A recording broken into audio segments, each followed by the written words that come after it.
Hi everyone, I am Sarah Gould and I am a second grade teacher at the Bentley Primary School in Halstead, Bentley, Kansas. It's a unified school district. We're two teeny tiny little rural communities. And in fact, in Bentley, we have the only elementary school. Halstead hosts the middle school and high school. So down at our level, we have kiddos that are grades second through third, and in fact, our preschool students are even housed up at the middle school. So we're a little disconnected in that way.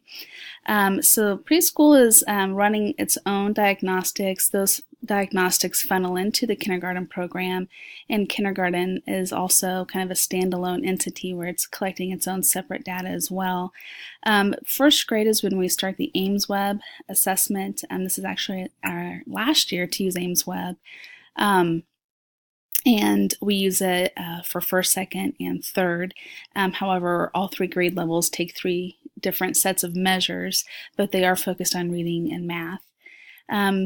What we do with that data, and we use it as a screener, but we also use it as a diagnostic, and it's truly the only assessment we're using except for third grade's state assessment piece as far as standardized assessments go. We do a lot of formative assessments in the classroom with running records, and we have concerns about kiddos, and they are unfortunately, this is where I would like to improve some of our practices, is just those with concerns we would dig a little deeper and use a quick phonics screener or something along that lines to figure out where their skill level is on the phonics continuum or phonemic awareness continuum as well. So at any rate, we actually do a really great job of meeting weekly and looking at our progress monitoring data as a grade level, and we actually adjust our groups every 6 to 9 weeks depending on how our kids are trending with that data. Unfortunately for our building, though, our building leadership team is the only one that looks at the data holistically as a large building, and there is no change that's driven from that. And I think part of the reason is that we just simply don't have any type of a MTSS vision for our kiddos. So when it comes to just what's going on in the individual classrooms, what we're doing is we're breaking them up into tiers, tier 1, tier 2, and 3.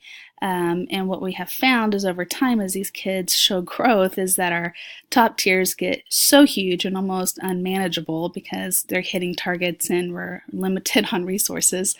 And so that's been one of our biggest conundrums this year, is managing those larger groups and still staying within compliance, because we accept a very, very large grant from the state called the Kansas Reading Roadmaps, and it regulates not only our resources but how we collect our data, and they do quarterly fidelity checks and making sure that we're staying in compliance with only keeping so many kids in that first tier, second tier, and third tier. So it's been tricky because we feel like we can't necessarily meet the needs of our kids. If we do, then we're out of compliance then with their regulations. So in terms of what I would like to see us do with data in my current building is to, number one, create a vision for how we want to use the data.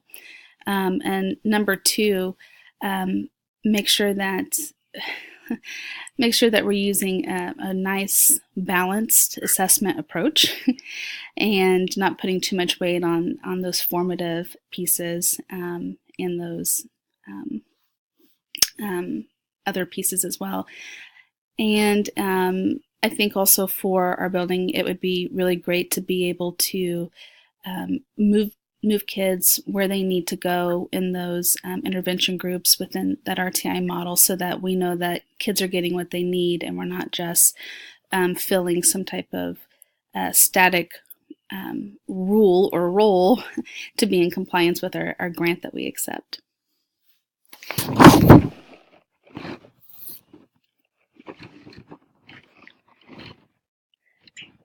So Sarah, I heard you talking about your groupings and changing every 6 to 9 weeks. Do you feel like that has been beneficial for your students, or is it too short of a time or too long of a time for them to be in that group? Or would you change the amount with, I guess, moving to an MTSS model? Would that change how often you have to group or regroup your students?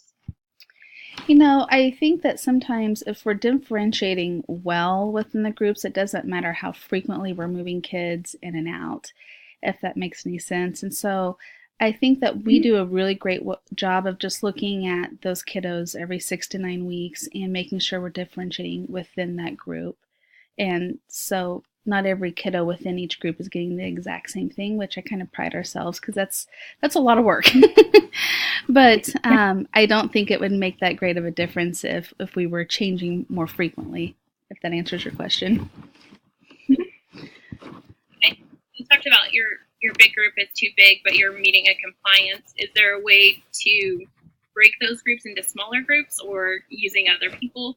Or is it just like a personnel kind of problem where you don't have quite as many people? You know what? It's actually twofold. Number one, we don't have the resources to really take the high kids where they need to go in terms of materials and in terms of personnel, unfortunately for us. And so we've got several para positions right now that are open that are just simply unfilled. And so we are just trying to do more with less, unfortunately. Yeah. We're kind of in that. So yeah. I understand that. Yeah.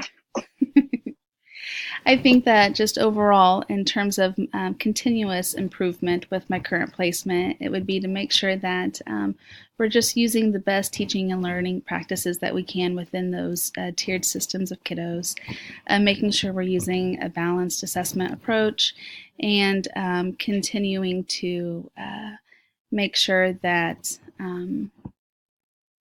that when we are assessing, that those assessments align with our curriculum, and that those assessments are able to glean meaning to show that we are being effective and students are learning.